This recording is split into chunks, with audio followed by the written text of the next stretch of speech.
Aim right, achieve big at KR Mangalam University.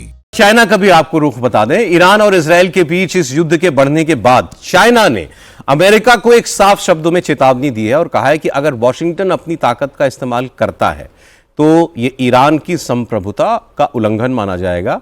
America के संभावित सैन्य हस्तक्षेप पर चीन की ये बहुत तीखी प्रतिक्रिया है और वैश्विक कूटनीति में एक नया मोड़ ला सकती है। चीनी विदेश मंत्रालय के प्रवक्ता ने कहा है कि चीन किसी भी ऐसे कदम का विरोध करता है जो किसी देश की संप्रभुता, सुरक्षा, क्षेत्रीय अखंडता का उल्लंघन करता हो और हम अंतर्राष्ट्रीय मामलों में बल प्रयोग का या बल प्रयोग की धमकी देने का भी हम इसके खिलाफ हैं। इससे पहले इसी हफ्ते चीन के राष्ट्रपति शी जिनपिंग ने कजाकिस्तान में 5 मध्य एशियाई देशों के साथ एक सम्मेलन में कहा था कि बीजिंग को इजरायल की ओर से ईरान पर किए जा रहे सैन्य हमले पर गंभीर चिंता है।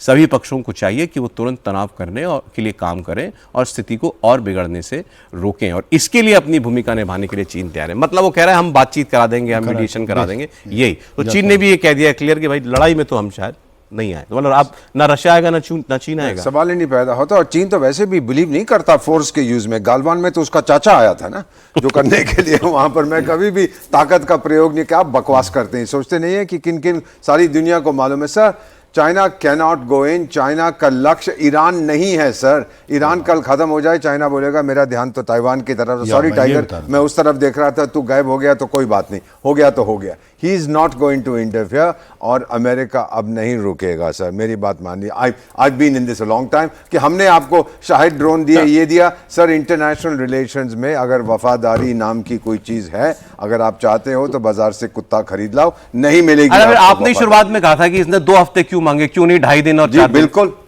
ये मुझे खुद समझ नहीं आ रहा कि ये 2 हफ्ते। मेरा मानना है कि प्राइवेटली उसने नेतन्याहू को कहा देख 2 हफ्ते के बाद अब तुम, I don't want to get involve, उससे पहले कहानी खत्म करते। मुझे ये लगता है कि ना उनके मिसाइल इंटरसेप्टर्स रहेंगे और ना ही उनके पास ये कहा कि मौका दिया है इजराइल को, तू खत्म कर जो तुझे करना है। देखो सौरभ, 2 बातें हैं। एक तो सच्चाई है कि जो चीन है और रूस खुल के नहीं आ सकते। रूस तो पैसे इन्वॉल्व है यूक्रेन में, उसके पास तो हथियार और अम्यूनिशन कमी है। और चीन जो है मुझे लगता है उसका फोकस है ताइवान की तरफ, इंडो पैसिफिक की तरफ। बल्कि उसको मौका मिलेगा अगर अमेरिका बिल्कुल इन्वॉल्व हो जाता है ईरान के साथ और उसने ट्रुप्स डाल देता है तो उसका सारा 3 तो उसके एयरक्राफ्ट कैरियर यहाँ आ गए, यूएसएस फोर्ड भी आ गया, यूएसएस निमतिज भी आ गया है। और ऐसे में अगर वहाँ पर इंडो पैसिफिक में उसका दबदबा कम हो जाता है अमेरिका का, और मुझे लगता है चीन के लिए तो ये बहुत अपॉर्चुनिटी है, बहुत ही अच्छा सुनहरा मौका मिल जाएगा। तो मुझे लगता नहीं किस लिहाज से कि ताइवान पे कुछ भी कर सकता है वो। दुनिया का ध्यान यहाँ है बिल्कुल, क्योंकि अमेरिका तो टोटली इन्वॉल्व है यहाँ पर। अगर होता है तो मुझे नहीं लगता कि अमेरिका के लिए कोई अच्छी सिचुएशन होगी। ये तो एक बड़ी नई डायमेंशन बता दी आपने कि वो तो करता रहा है, चाइना ताइवान के ऊपर हमला करने के लिए अच्छा मौका देख रहा हूं। क्योंकि ताइवान, एक चीज माननी पड़ेगी, करता है नहीं करता मैं नहीं कह रहा, मैं ये कह रहा हूं चीन ने हरदम कहा ताइवान चीन का हिस्सा है, वो आना चाहिए।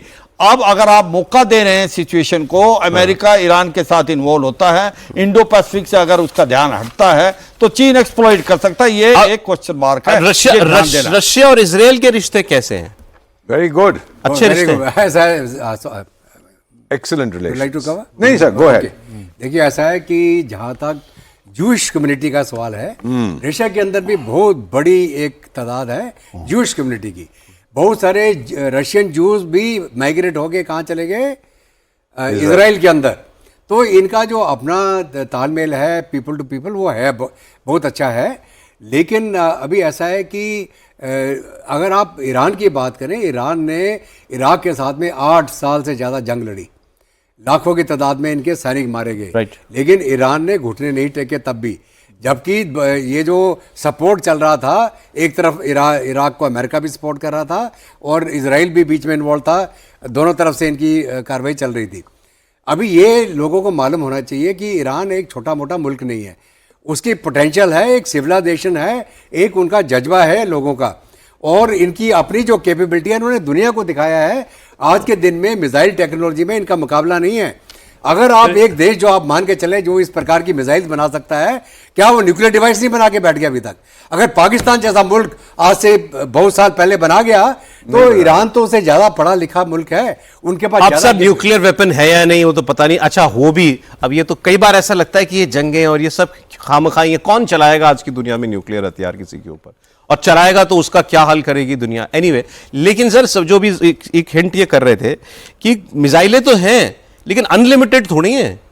बिल्कुल। और इसराइल के पास भी भाई डिफेंड करने के लिए भी मिसाइल चलती है, वो भी अनलिमिटेड नहीं है। सौरभ, इसमें एक बात है कि मिसाइल का सब ने ये सोचा था शायद ईरान थक गया है, ईरान के पास मिसाइलें नहीं है। लास्ट 2 दिन की लड़ाई अगर आप देखें, जिस प्रकार से उसने मिसाइल के एक प्रकार फायर किया है इजराइल पे, उसको बैकफुट पे डाल दिया। इसका मतलब ये है, अरे सर, उसकी स्टॉक एक्सचेंज की बिल्डिंग के पास हो गया धमाका, और एक और किसी एम्बेसी के ऊपर धमाका हुआ है। एक बता दूं, देखो एक सच्चाई है, कहीं भी सच्चाई है कि ईरान को हल्के में मत लो।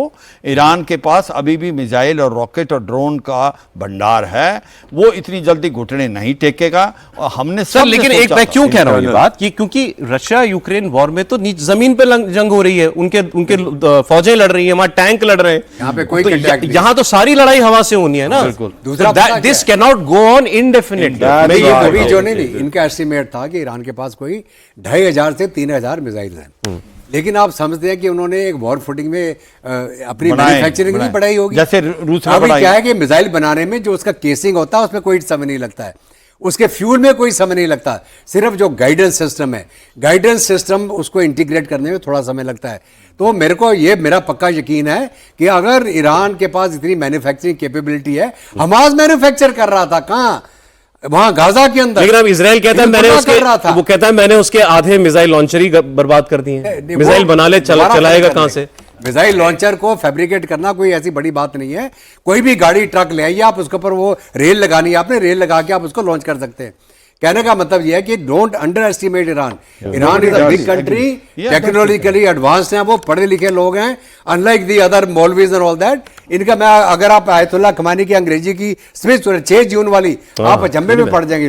Listen to his speech. नहीं, मैंने आज थोड़ा इनके ऊपर उनके बारे में पढ़ा, बताते हैं बड़ा मतलब he is a very learned man, और वो अंग्रेजी आपने बताया अच्छी बोलते हैं, लिटरेचर के बड़े शौकीन हैं ये व्यक्ति जो है। सौरभ, एक चीज आपने टिपिकल मुल्ला वाली जो इमेज होती है ना, बिल्कुल सौरभ, एक चीज आपने बोली कि भाई ये लड़ाई ज्यादा देर नहीं चल सकती क्योंकि ये जमीन की नहीं है। आपको समझना चाहिए, अगर जमीन की लड़ाई हो जाती है तो ईरान का अपर हैंड है। ईरान की जो प्लस पॉइंट उसकी आर्मर, आर्टिलरी और है और टैंक्स हैं। कौन सी जमीन की सर? वो अगर पाकिस्तान के 1-1.5 किलोमीटर का ये यही तो है ना कि लड़ाई ही एयर पार की है। अगर कहीं ना कहीं खुदा ना खाता है अमेरिका जाता है और ग्राउंड ट्रूप्स आते हैं तो फिर ईरान का पलड़ा रहेगा, और ईरान इतनी जल्दी हाथ डालने वाला है नहीं। बस मैं एक ही चीज बोलना चाहता था इसके अंदर कि देखिए 2500-3000 का नंबर लिया जा रहा है, इससे इतना तो होगा ही होगा या इससे भी ज्यादा हो सकता है, लेकिन मोस्ट इंपॉर्टेंट चीज है इसको मारने के लिए कितने सारे मिसाइल इंटरसेप्टर्स इजराइल को फायर करने पड़ रहे हैं, वो लिमिटेड है। और उसके अंदर खासकर एरो को तो वो दे देंगे अमेरिकन, जो आयरन डोम के हैं वो कौन बनाएगा? इजराइल में ही बनते हैं, और वो उसकी भी एक लिमिट है प्रोडक्शन कैपेसिटी की। तो कहीं ना कहीं इजराइल खुद 2 हफ्ते के और नुकसान झेलने की कैपेसिटी ईरान में ज्यादा है, और साथ में इजराइल छोटा सा देश है। आप सोचिए 40 टारगेट इजराइल में हो और 40 ईरान में, वो इतना बड़ा इफेक्ट नहीं होगा, पर 40 इजराइल के अंदर बहुत बड़ा। हमेशा की तरह प्रोग्राम के एंड में पॉपुलेशन भी ज्यादा है। प्रोग्राम के एंड में हम फिर वहीं पर खड़े हैं, डिप्लोमेसी या पावर? Diplomacy sir. ट्रंप ने 2 हफ्ते जो मांगे हैं, डिप्लोमेसी से काम होगा ईरान के साथ? बिल्कुल। आपको लगता है डिप्लोमेसी की गुंजाइश है? भी नहीं। दोनों हार्ड एंड एटीट्यूड्स दोनों साइड्स पे, सॉफ्ट होने को कोई भी तैयार नहीं। तो आपने भी हथियार छोड़े? मैंने हथियार नहीं छोड़े, मैंने तो हथियार छुपा के रखे हैं। एक वक्त आने पर यूज करेंगे। एक बड़ी पुरानी कहावत है, prudence is better part of valour. अगर आप दिमाग इस्तेमाल करें, आप कोई भी जंग जीत सकते हैं, चाणक्य नीति। अगर आप समझते हैं कि मैं जंग नहीं जीत पाऊंगा तो प्रूडेंस, आप ठीक है आइए नेगोशिएट कर लीजिए, 2 साल के बाद फिर देख लेंगे तुमको हम। हो सकता है वहां ट्रंप नहीं रहेगा, यहाँ नेतन्याहू ना रहे, उधर कुछ भी हो सकता है। Live to fight another day. Diplomacy will take over. Discretion is the better part of valor. Live today to fight another day. एक सौरभ, एक चीज है इस लड़ाई में डिप्लोमेसी विल टेक ओवर। ये 14 दिन में आप देखेंगे कुछ ना आप कुछ देखें साहब, solution निकलेगा। मैं जा रहा हूं क्योंकि सर अमेरिका डिप्लोमेसी करने। अब ये देखें कि ईरान जो है वो डिप्लोमेसी की मेज पर शर्तें मानने के लिए तैयार है या नहीं। अभी तक तो उसने ऐसा कोई हिंट नहीं दिया है, लेकिन अगर ये जंग रुकनी है तो एक बात स्पष्ट है, इसके लिए झुकना ईरान को ही पड़ेगा। लेकिन क्या वो ऐसा करेगा? बहुत शुक्रिया सर, मैनेजर साहब आपका है, कमोडोर साहब आपका, जनरल दत्ता, जनरल सुभाष, बहुत शुक्रिया आपका।